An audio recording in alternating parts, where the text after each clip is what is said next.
The wedding ran out of wine, until Jesus stepped in. The music was still playing, but the joy was about to die. Laughter echoed through the courtyard as guests celebrated under the warm Galilean sun. Families had gathered from nearby villages. Clay lamps hung from wooden beams. The bride and groom smiled as neighbors clapped and children chased each other between the tables. It was supposed to be the happiest day of their lives. But in a quiet corner of the celebration, a servant whispered words that made the host's face go pale. "The wine is gone." In that culture, this wasn't a small mistake.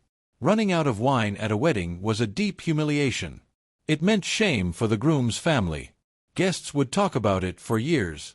The music continued. The dancing continued. But behind the scenes, panic had begun.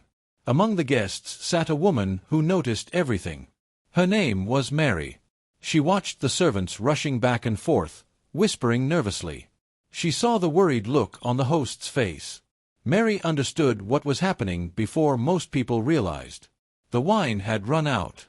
Quietly, she turned toward her son. Jesus. At this moment in history, Jesus had not yet performed a public miracle. Most people around him simply saw a carpenter from Nazareth. But Mary knew something others did not.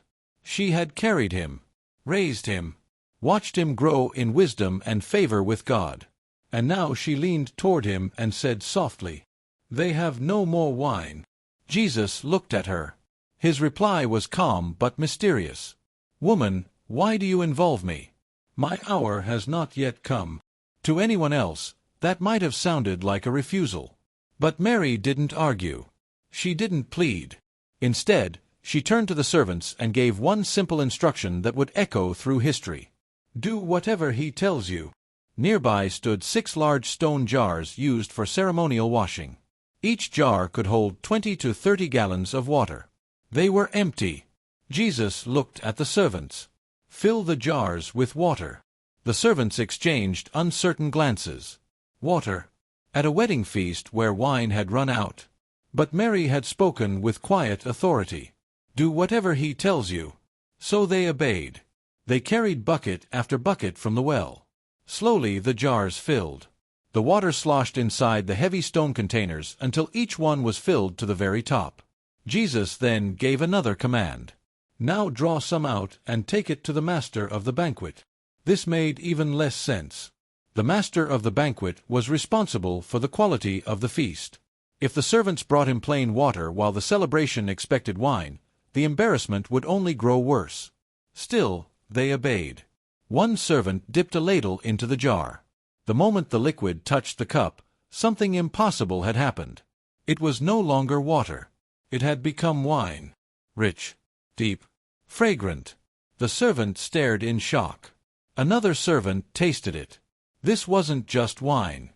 It was the best wine any of them had ever tasted.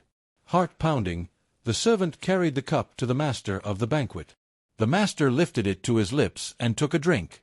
His eyes widened. Immediately, he called for the groom. "Everyone brings out the choice wine first," he said, amazed.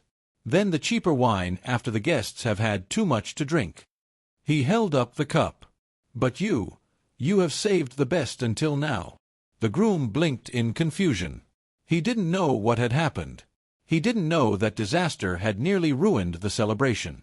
All he knew was that the feast was now better than ever. The music grew louder. Laughter returned. Cups were filled again and again. But only a few people knew the truth. The servants who filled the jars. Mary, who had trusted. And the small group of disciples who watched carefully. That day, in the middle of an ordinary wedding in Cana, Jesus quietly revealed something extraordinary. He had turned water into wine. It was the first sign of his glory. Not in a palace. Not before kings. But at a family celebration where joy had almost turned to shame. And because Jesus stepped in, the celebration continued. Commentary note. This story reveals a powerful truth about faith and obedience. Mary's instruction, "Do whatever he tells you," captures the heart of discipleship. The servants did not understand Jesus' commands, yet they obeyed anyway. Their obedience positioned them to witness a miracle. The passage reminds believers that God often works through simple acts of trust. When human resources run out, Christ is able to transform ordinary situations into moments of grace and abundance. Historical note: the event known as the wedding at Cana is recorded in John 2 verses 1 to 11 in the New Testament. Jewish wedding celebrations in the first century often lasted several days, and providing sufficient food and wine was a major social responsibility for the host family. Running out of wine would have caused significant public embarrassment. The 6 stone jars mentioned in the account were commonly used for Jewish ceremonial washing practices and could hold approximately 20 to 30 gallons each. This miracle is widely understood by biblical historians and theologians as the first public sign performed by Jesus during his ministry.